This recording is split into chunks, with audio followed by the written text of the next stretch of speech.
katropa no, mag-istorya nato na kasi man si F01 na Eugene Bonete na itapon ka rin nga PFP kalimo mga kasimanawa. Sunog no particular na karon sa sitio Publo na barangay Babilo, Banwa, Karati, Kalibo. Sir, good morning. Gaday ka nga pag agahon kimo. Yes, sir, good morning sir. Ma'am, good morning. Ag sa kapamati sa ato no, bumayong araw. Sir, pwede mo paki-istorya angon sa inyo karang pag-responde kahapon nga sunog? So, kahapon sir no, May 4, 2025, nakareceive kami tawag sa mismo man kay Bani sa stasyon, si FO2 John Vincent Nafable, may reporting may ongoing fire incident ito sa may Sitio Pudlon, Barangay Babilo, Kalibo, Aklan. So, 12:19 mo lang nagtawag, dali mo responde, nag-abot kami ito sa area is mga 12:24, 12:24 ito hapon. So pag-abot ito is luckily kayo is patay lagi, no? Patay. Kaya gimbuli ka na mga anang kapitbalay nga matap na ro kalayo. Pag isa pa is luckily is malapit mo sa dagat. So medyo 10 meters away lang mo sa dagat. So magapit kita gilero pag sa uban na tubig na. Yes sir, yes sir. So kahapon sir na yung may tawuro bagay nga. Bali kahapon sir is base sa among interview sa mga kapitbalay is wala tawo ito kasi owner balay is ito sa Banga nag-attend yung baptism sanang gumangkon. Okay. Pero pila no ga-star ina karon sa sud sir? Bali sa base sa among interview ma'am is Daywa. Bali si ang owner ang nanay. Pwede na ito mapangalanan sir. So ang owner na ito nga sir ay si Sir Janrel M. Milgar, 39 years old. Presidente mo ito sa Sampit nga lugar. Okay. So dahil ang sunog nga balay is with of light materials mga sir. So doon kanino laki man ang buka manit na sunog tanan is daya is partially damaged. Partially damaged. Tag sa mayaman nga estimated damage abot mga 5,000 pesos sa base sa aton nga BAP procedural operational procedures manual. So depende para magadadako para ng damage in case nga magpasa affidavit of loss so Sir, do mga sir, do aray karon nga bagay alin do mga may mga appliances ang dauna karon sir? So sulod it balay ron is bukod mga aboro appliances sa initial investigation naman nakita mo is mostly sa electric fan and ceiling fan mo. Sa inyong initial investigation sir, siin na umpisa o hindi karon nga kagayo? Dahil nga balay sir is mo lang medyo maisot mo yung mga kwarto mo na mga gumisang kira nga kusina. So based sa among initial investigation, so ito gid mismo sa may kwarto na gumisang sir. Pagitat na tunaan nga rason kung sino bagaayan nagaling. Bali as of now sir is under investigation gyapon pero may ginatanaw kami nga anggulo nga doyo about sa electrical kasi sa initial investigation namon nabiling nga nakasaksak ro mga ang electric fan and ceiling fan dito sa balay. So possible dayang appliances possible sir nga sa electrical. May open wire man. Or either nag-overheat ro electric fan din nabilin mo nga nakasaksak. O doon nato nga tanaw ang gulo. Mabasi doon ro cause of fire. Okay. So anding kahapon sir, mga pinambilog man yung mga fire truck ro atong nya ginagamit. So ang nag-responding fire truck is mismo at Kalibo lang daywang fire truck. Isa lang mga ka-ambulance. So dito nag-respond dito. Sa pagpatigayon na ito, firefighting kahapon, mga pila man niya mga minuto, inuras ba ito karon nga pagpatigayon? Balik kahapon sir, pag abot naman is fire out na imam. So nagkanda kami mapping operation to make sure nga hindi na mag-rekindle ro kayo. Kag yun nagkanda kami sa pag-cordon ng area para hindi ma-tampered ro area no. Sir, sa mga nagbulig sir nga matap na ro kagayo wa man manat na report nga mga naninahan sa luckily man wala man reported nga may naninahan. Yung gani salamat kami sa sa andang mga kapitbalay kasi nagluligan sa andang mapatay ro kalayo no. Oo. Oo, madasig nga natapta gali. So pagkaabot ka gali part out ka gali.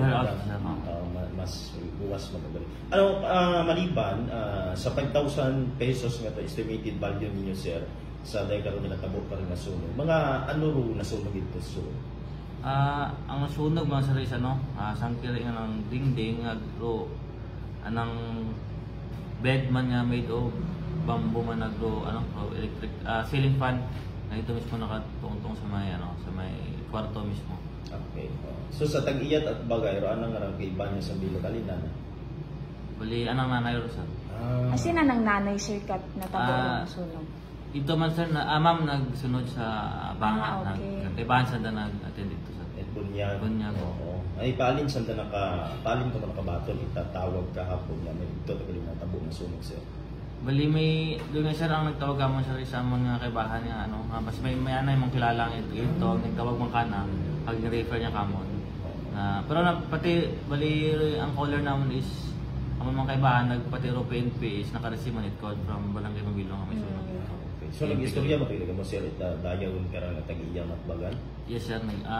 Before kami naghalin ito kahapon sir is nulat ang sanda mag-abot. Kasi tawagan man sanda sa barangay officials nga doon nga natabo no. Anong bala is partially damaged na nasunog. Ay ano man kuno sinanda sir?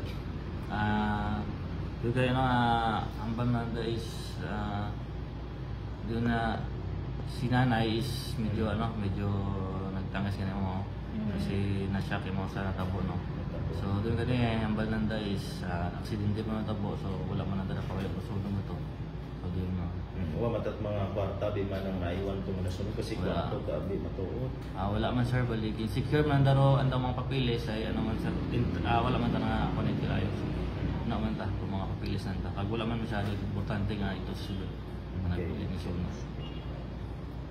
So sa imo lang gid sir og panawagan syempre Mayo makaron no ag susulod ta kita daya karon nga summer season ano ro aton karang mahambal sa aton karon nga mga igmanghod para maiwasan do daya karang nagatuwa karang sunog sir.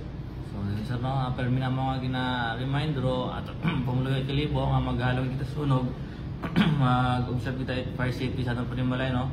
So mga kasangkay lang nga fire safety. So doon ganun sa mga in case nga maghalin kita sa balay may katuang kita nga wala igid may mabilin sa Panimalay nato no nang make sure nato nga nabunot ro saksak aton nga mga appliances or other nga electrical nga gamit or much better nga shut off lang ato ro main switch kung wala gid lataw nga namin nabilin. Doon sa no kag makarang panahon is medyo summer season pa may itong panahon. So madali gid mag-propagate ro kalayo so maghalaw lang kita no. Dugang information lang kita sir sa aton karang mga igmanghod in case no na may nagtuhaw para masulog agro sang katao bagay na trap na sulod pa mga ano pwede na pwede himuon sir. So doon sa no kung in case nga may matrap ko sa sulod sang balay so gid no dapat kay kantigo kita kung sinro exit point sa aton Panimalay no. So pati atong kaibahan sa balay dapat make sure nga sulod nandaro exit 8 balay para hindi kita malisan mag-evacuate sa atong Panimalay in case nga masunog.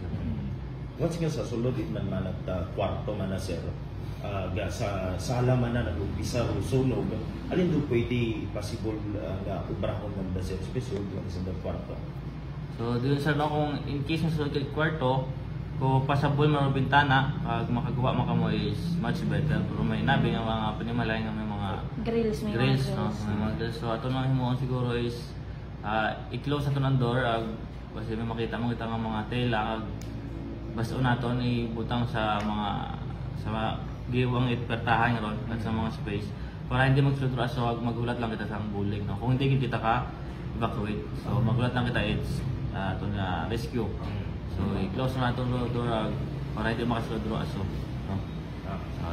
Sir, na yung may mga aktibidad ro aton karang BIP nga pwede man makabulig sa aton ka mga igmanghod mga anong klaseng aktibidad man in case of emergency nga preso dahil karang nagatuwa para nga sunog sir. So susubong sir no, may amon man nga yearly nga activities amon nga offline ligtas na pa yan pamayanan so Every year kanta kami survey, house survey sa mga pili nga barangay nga gina-survey naman ro ang panimalay kung fire safety balay mo.